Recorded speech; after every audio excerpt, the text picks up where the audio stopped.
இது ஃபர்ஸ்ட் மலேசியாவின் செய்திகள் உங்களுக்காக.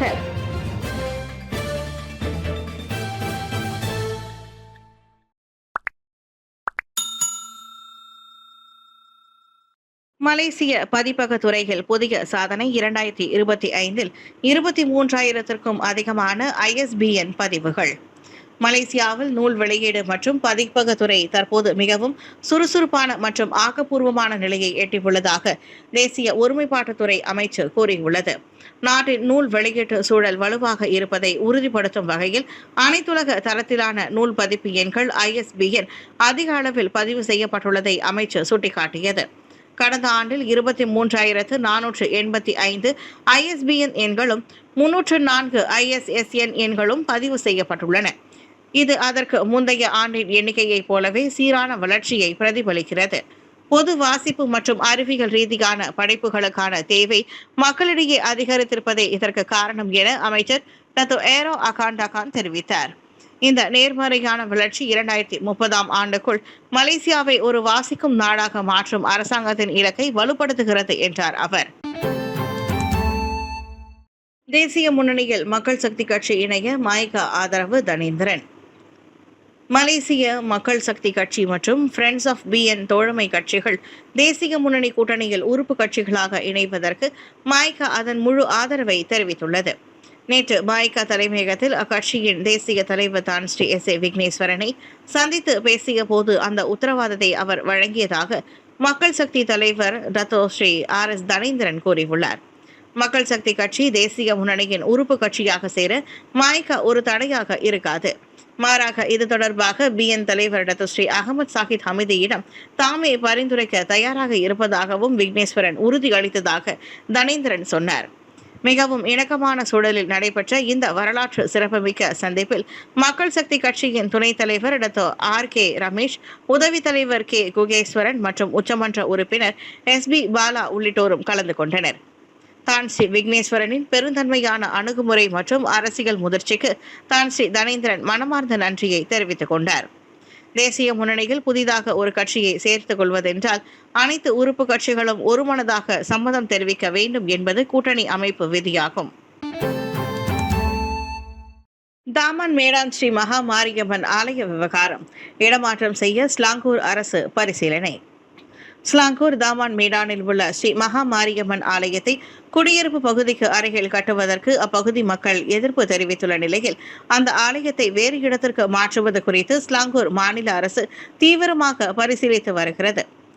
இந்த விவகாரம் குறித்து பேசிய மாநில ஆட்சிக்குழு உறுப்பினர் V பாப்பாராயுடு, உள்ளூர் மக்களின் கவலைகள் மற்றும் மத உணர்வுகளை கருத்தில் கொண்டு ஒரு சுமூகமான தீர்வை காண முயற்சிப்பதாக தெரிவித்தார். இதற்காக புதிய நிலத்தை தேடும் பணியில் மாநில அரசு ஈடுபட்டுள்ளது. ஆலய நிர்வாகமும் மாற்று நிலத்திற்கு புதிய விண்ணப்பத்தை முன்வைத்திருப்பதாக அவர் சொன்னார். என்றாலும் திட்டமிடலுக்கு ஊராட்சி மன்றத்தின் அனுமதி கிடைத்த பிறகே முழு கட்டடத்தை எழுப்ப ஆலய நிர்வாகத்திற்கு அனுமதி வழங்கப்படும் என்றார் அவர். அனைத்து தரப்பினரும் ஏற்றுக்கொள்ளக்கூடிய ஒரு தீர்வை எட்டுவதே அரசாங்கத்தின் நோக்கம் என்றும் இதன் மூலம் சமூக நல்லிணக்கத்தை பாதுகாக்க முடியும் என்றும் அவர் குறிப்பிட்டார். ஸ்லாங்கூரில் பதிவு செய்யப்படாத ஆலய விவகாரம் குறித்து ஸ்லாங்கூர் சட்டமன்றத்தில் தாமான் மீடான் சட்டமன்ற உறுப்பினர் ஆஃபிஃப் பஹாரத்தின் எழுப்பிய கேள்விக்கு பதிலளிக்கையில் பாப்பாராயுடு அவ்வாறு சொன்னார். ஒருவர் ஒரு காசு கொடுத்து மளிகை பொருட்களை வாங்கிய நபர் கடை வைரலானது. ஒரு மளிகை கடையில் வாடிக்கையாளர் ஒருவர் டச் அண்ட் கோ வாலெட் மூலம் ஒரு பை நிறைய பொருட்களை வாங்கிவிட்டு அங்கிருந்து கட்டணமாக ஒரு காசு மட்டும் கொடுத்துவிட்டு வெளியேறிவிட்டதாக கூறப்படுகிறது.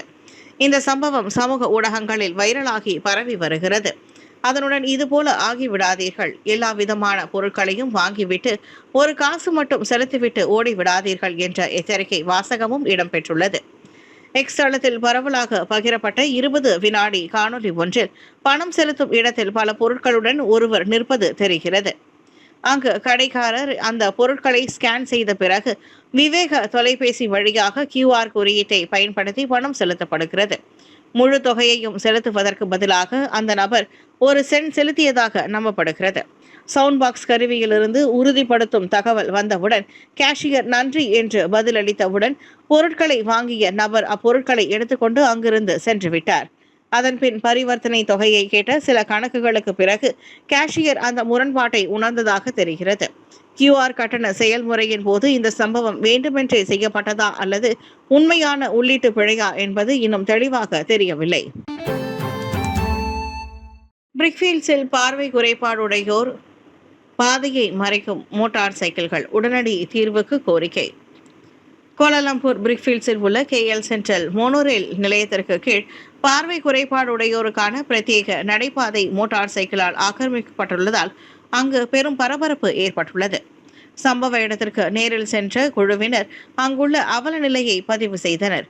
நீண்ட நாட்களாக தொடரும் இந்த பிரச்சினை குறித்து பலமுறை அதிகாரிகளிடம் புகார் அளித்தும் இதுவரை எவ்வித நடவடிக்கையும் எடுக்கவில்லை என பாதிக்கப்பட்டவர்கள் குற்றம் சாட்டுகின்றனர். இது குறித்து கருத்து தெரிவித்த கோலாலம்பூர் மற்றும் ஸ்லாங்கூர் இந்திய பார்வை குறைபாடுடையோர் நலசங்கத்தின் தலைவர் சரவணன் வேலாயுதம், கண் பார்வையற்றோர் நடைபாதையில் மோட்டார் சைக்கிள்கள் மற்றும் கடைகள் இருப்பது எங்களின் நடமாட்டத்திற்கு மிகப்பெரிய தடையாக உள்ளது என தெரிவித்தார். அரசாங்கத்தின் பொருளாளர் மோகன ராணி சந்திரா ராஜு பேசுகையில், பாதுகாப்பு பிரச்சினைகள் மற்றும் விபத்து அபாயம் அதிகம் இருப்பதாக கவலை தெரிவித்தார். பாதிக்கப்பட்ட பொதுமக்களில் ஒருவரான ஜெயபிரபா கிருஷ்ணன் இத்தகைய மோட்டார் சைக்கிள்களில் மோதி தாம் பலமுறை காயமடைந்துள்ளதாக கண்ணீருடன் பகிர்ந்து கொண்டார். டிஜிட்டல் முதிர்ச்சி இலக்கு சமூக ஊடகங்களுக்கு 16 வயது கட்டுப்பாட்டின் பின்னணி என்ன? மலேசியாவில் 16 வயதிற்கு உட்பட்டவர்கள் சுயமாக சமூக ஊடகங்களை பயன்படுத்துவதை கட்டுப்படுத்த அரசாங்கம் திட்டமிட்டுள்ளது தெரிந்ததே. ஆனால் ஏன் இந்த வயது வரம்பு? வாருங்கள் ஆராய்வோம். இந்த திட்டம் ஒரு முழுமையான தடை அல்ல, மாறாக சமூக ஊடகத்தை சொந்தமாக பயன்படுத்துவதை தள்ளி போடும் ஒரு நடவடிக்கையே என நிபுணர்கள் கூறுகின்றனர். 16 வயதில் தான் ஒருவருக்கு சரியான முடிவுகளை எடுக்கும் அறிவாற்றல் முதிர்ச்சி கிடைப்பதாக தேசிய ஆசிரியர் பணியாளர் சங்கமான NUTP-யின் பொதுச் செயலாளர் ஃபவுசி சிங்கான் கூறினார்.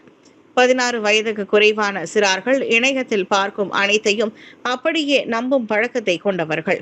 இதனால் அவர்கள் தவறான வழிகாட்டுதல்கள் மற்றும் இணைய பகடிவதைக்கு ஆளாகும் அபாயம் அதிகம் உள்ளது.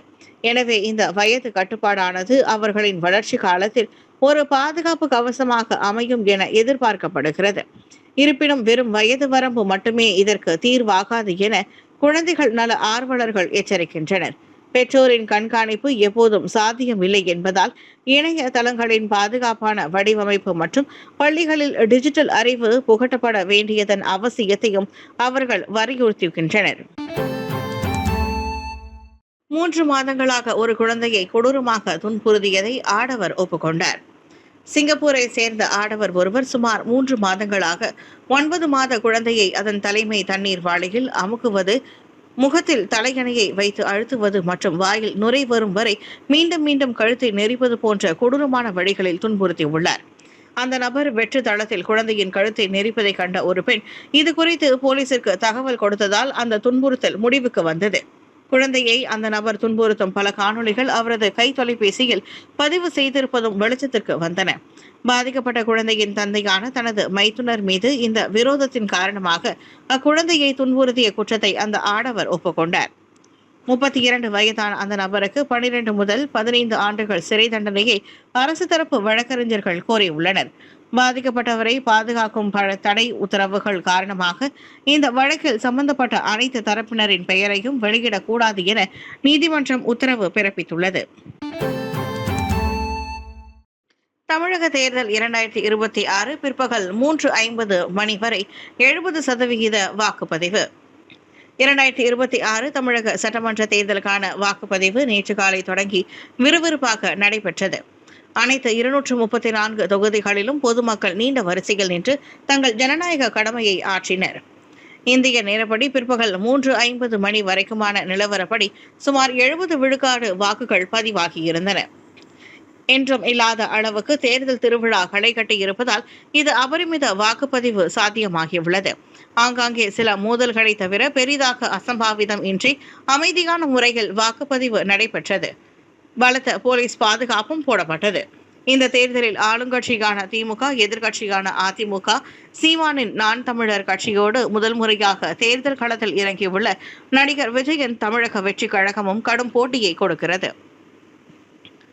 முதலமைச்சர் மு.க.ஸ்டாலின், அதிமுக பொதுச் செயலாளர் எடப்பாடி பழனிசாமி, சீமான் மற்றும் விஜய் ஆகியோர் காலையிலேயே தங்கள் வாக்குகளை பதிவு செய்தனர். இளைய தலைமுறை வாக்காளர்கள் மத்தியில் நடிகர் விஜயின் வருகை பெரும் எதிர்பார்ப்பை ஏற்படுத்தியுள்ளது. மாநகர வாகனத்திலிருந்து சிகரெட் துண்டு வீச்சு வைரல் வீடியோ மீது MBSA விசாரணை.